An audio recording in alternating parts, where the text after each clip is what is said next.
Tulane and JMU both making the college football playoff is probably the coolest thing that's ever happened in college football since I've been alive. And of course, everyone went ballistic! Everybody knows Ole Miss is not playing the same sport as Tulane. But for some reason, we're still forced to pretend they are. Does Tulane even play on TV? Have they? CW, I think. Yeah, CW. I do not want them to get a shot. It's time to get rid of the G5 schools. And I'm not going to give you the with all due respect because I don't really care about Tulane or James Madison. It's literally a safety issue. It's ridiculous to have them included.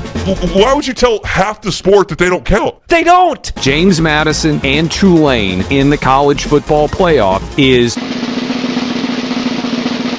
DEI. Haters, this guy is on your side, so if you want to come over to my side now, no one will judge you. Ladies and gentlemen, I have been officially rage bait. These unfortunate souls need our help. We need to save them and those who parrot their takes verbatim from their horrible affliction of Group of 5 derangement syndrome. I'm happy to provide that help with the trusty YouTuber numbered list.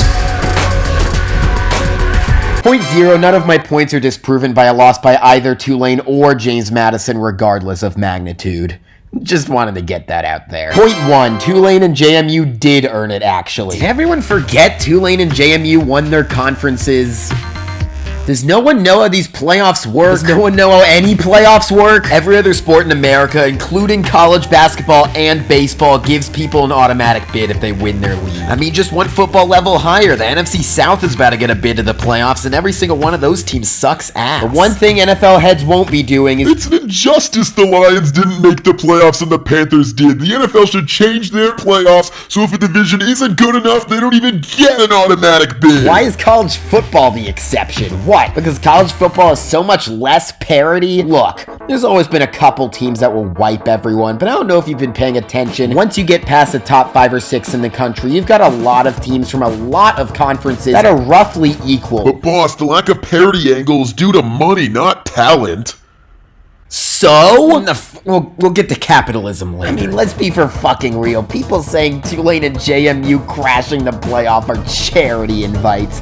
DEI didn't earn it. Wrong. The 7 remaining spots in this playoff are the charity invites. What did you do to get here? Win a couple big games? Only have 1 or 2 bad losses? Great job, you and 30 other teams. You have no trophies to hoist. No true success to reminisce on. Is that why you want to make the playoffs so bad? Because it's a validation of what would otherwise be a tacitly worthless season? Sorry, your complaints are invalidated. Win your conference or quit complaining. And if your response to that is, oh, but winning our conference is so much harder than those other ones, maybe you shouldn't have bloated your fucking conferences in the first place. Especially you, Texas. You have no room to complain after leaving the Big 12. Oh, well, if our team was in the Group of 5, we would have destroyed everybody. Okay, first of all, nice hypothetical, but second of all, okay, come join the Group of 5 then. What, you don't want to? Okay, well then live with your choices. Point number 2, stop pretending you care about football, because y'all don't. Y'all don't love football itself. You love specific football teams. You like logos. You like brands. You like people with money. And all that is fine in a bubble, but we don't live in a bubble. We have to pretend you guys actually watch more than just the specific teams you care about, and only want to see those specific teams because it's all you know. I don't really care about Tulane or James Madison. It's absolutely unacceptable these types of programs have been allowed to brand themselves as the national media. No, you're locked on SEC with higher production value. It's time we stop treating your opinions, yes, until the games are played, they are still opinions, as anything grander than that. I don't care about college football. Point number 3, we live in a society. The same people who go around equating Tulane and JMU to DEI are the same people who want to keep politics out of sports. And yes, I do mean the exact same guy. My dude, the call is coming from inside the house. College football media's worldview is calcified to the fault of the most decimating degree. The most prominent media members do not believe that things can change, and they're too unwilling and too fundamentally incurious to care if they could be wrong. And the unfortunate truth is people who share that mindset, the mindset that history is over and the existing power structures can never and must never be challenged, make up the majority of this country's population. It's what brings in the big bucks. You sound like a blue-blood elitist. I'm not. You don't want the little schools to get an opportunity. So, the joke here is that anyone who critiques the opinion that Tulane doesn't deserve consideration as a worthy entity of existence is a dumbass. So funny, right, guys? Not to mention that those that are in power have very specific agendas that they want to keep in place, and they want to convince you that keeping that power structure in place is a good thing, the right thing, and they want you to spread the word for them because it's in the name of protecting society as a whole. You want society to fall prey to these people who are somehow both impotent and powerless, but also dangerous, scary predators. But yeah, sports isn't political, huh? How about we stop granting these people the ability to divide us, shall we? Let's not forget that the Power 4 and Group of 5 are terms that they literally made up and have no relevant effect on anything real. But now we all use those terms because they're just so useful to describe what exists. My ass. Point 4, hypotheticals are killing sports. Everyone knows hypotheticals aren't real, right?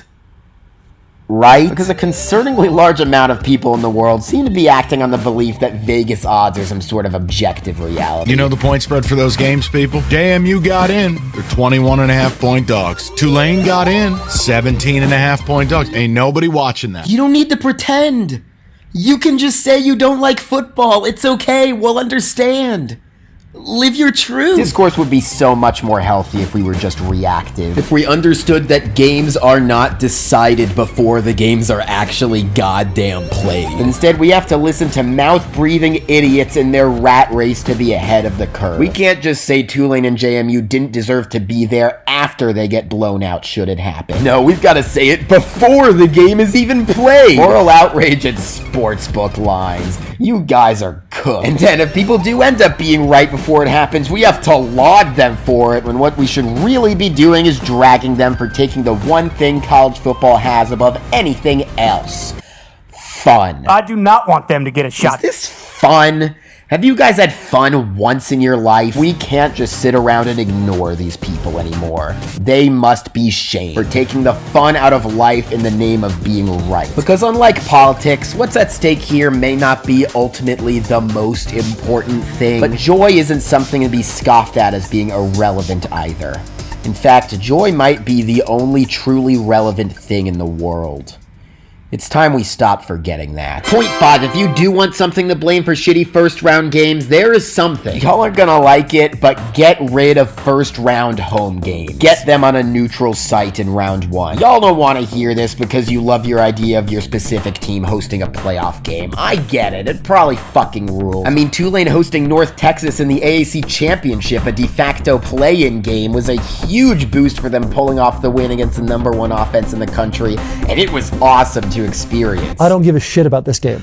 I will not turn this game on. Yet another instance of college football media members not beating the I don't actually like football allegations. This was one of 2 games on that night, and the other was JMU's championship game, by the way. Somehow I doubt these guys were watching that one instead. I don't give a shit about college football. But if you really are purporting yourself to be nationally concerned, if you want the best games over anything else, if all you want is close, exciting matchups, then yeah, you need to be on the side of get rid of home field advantage altogether. Because in case you forgot, all 4 first-round games last year were blowout wins for the home team. There weren't any Group of 5 teams even involved in those ones. The only Group of 5 team in the playoff got a bye, which of course was immediately legislated out of there by the Power 4 the following year. It was in the best interest of the game to make this adjustment. Yep, okay. Ugh. Will Tulane and JMU lose in the opening round? It's certainly likely. I think that's fair to admit, especially in this playoff setup. JMU's hardest road test of the year has been at Louisville, which is the only game they lost. And Tulane's 2 losses on the year were at the 2 loudest opposing stadiums they played at this year, and they shit the bed handily in both. But, as we've discussed, that doesn't mean they don't deserve to be here, and they could win. And if your take is that there's no chance they will win, or if they don't belong here at all before the game is even played, my response is please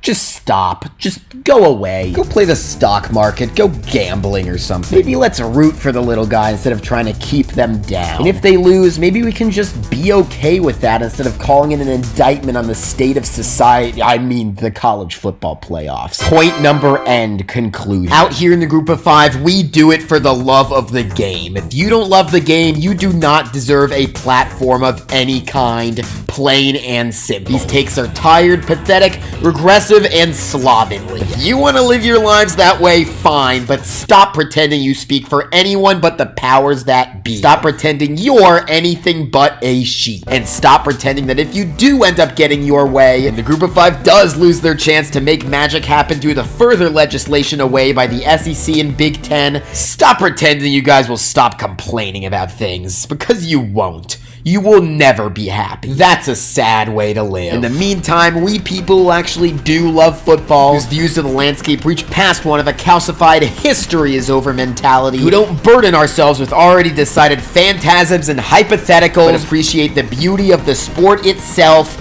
those who play it, and the opportunities these players have to do something incredible, we have some awesome goddamn games to watch.